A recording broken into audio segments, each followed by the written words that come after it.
So welcome back to the Virtual Book Circle, where we're talking about Richard Brodie's Virus of the Mind, the New Science of the Meme, and we're still on chapter 1 because we have so many things in that chapter that we're just really ignited about. One of the things that really stood out to me under a psychological definition section of chapter 1 was what he brought out, the awareness he brought out of if someone's having difficulties in life, if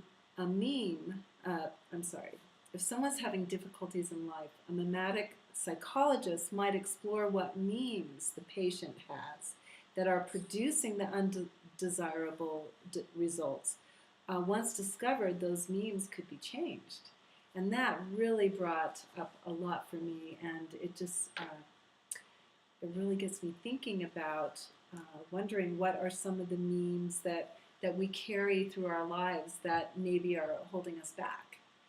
You know, what are some of the memes from your childhood? What are the things that were, kind of set in stone psychologically on us that really are making it difficult for us to have healthy relationships or have success in our lives? So what does that get you thinking about? I'm curious. The first thing that came up for me was when you started talking about was my immediate rebel reaction, which was the whole idea of why does it have to be a meme psychologist or mimetic psychologist? Why can't it just be somebody who works with thoughts and beliefs, which I think is like a Jungian psychologist or something cognitive. like that, or a cognitive psychologist. Yeah, that's it. Yeah. And and then I'm thinking about it, and it's like, okay, so if I weren't putting the skids on it, if I weren't in that immediate reaction of like rebel, why do we need to call it mimetics? Why do we have to label it? Yeah, it's like, okay, but there is, whatever you decide to call it, whatever we decide to call it, there's some real value in, I think, going back and looking at those belief systems. Yeah. And so I like that. Yeah, the beliefs. Brought that up. The beliefs that we carry with us that really aren't our own. Like I looked at, when I was growing up, a lot of times, like before people were coming over, there was kind of a nervousness that, it was probably excitement too, but to me it came across as nervousness that my mom was nervous, getting ready to have people come over and the cleaning of the house and stuff. And I noticed that as I got on in life and started getting ready for maybe having people come over, I'd flip into that same mode. And then I got to a point of saying, wait a minute, do I really feel that way, or is that just what I kind of got used to? And I know that's kind of a simple example, and it was something that I really did look at. So it's like this pattern that you picked up and that you just kind of assimilated as your own, even though it came from somebody else. Yeah, you look at animals being brought into a household where I remember from the time I was a young child, whenever we brought home a puppy or a kitten, I remembered immediately knowing I wanted it to feel calm. And then noticing how animals that were brought into a house that was really frenetic with a lot of upsetting things going on would respond, and people are like that too. Yeah, very much. That is so true. Yeah, what comes up for me is I'm thinking about limiting beliefs and what we think we can and cannot do in our lives. Oh, that's big. It is. It's so huge, and it's so unconscious. For example, this is something that it doesn't concern me now.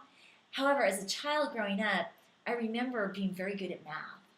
Loved math. I was the top student in math.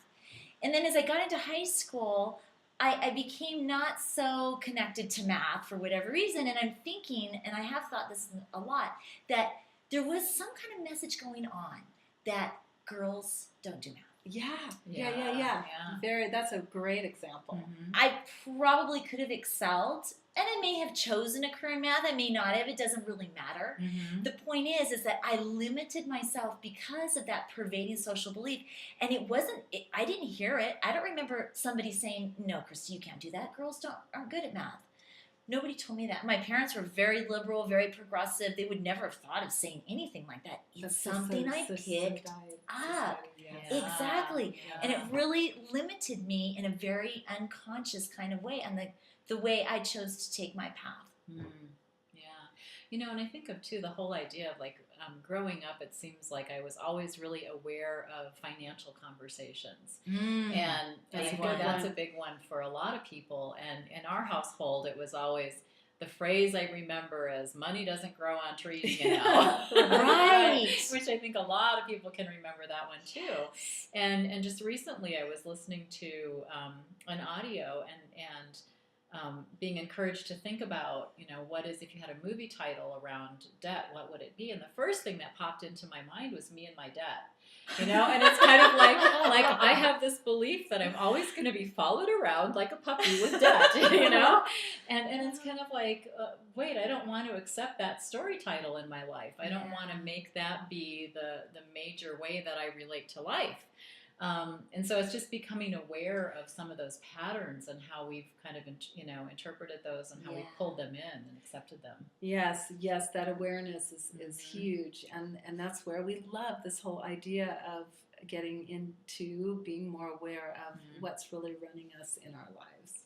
Absolutely. Yes. Yeah. So we invite you to start thinking about what are some of the things you're carrying from your childhood or society as you were growing up that you can let go of now and really excel in your lives and just create some new belief systems for yourself that really are your truth.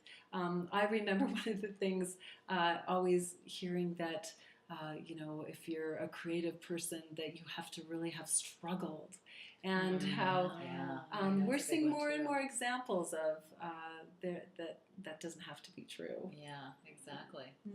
So come visit us on the blog and add your comments. Let us know what's true for you, what your stories are like, what your beliefs are, things that you'd like to shift.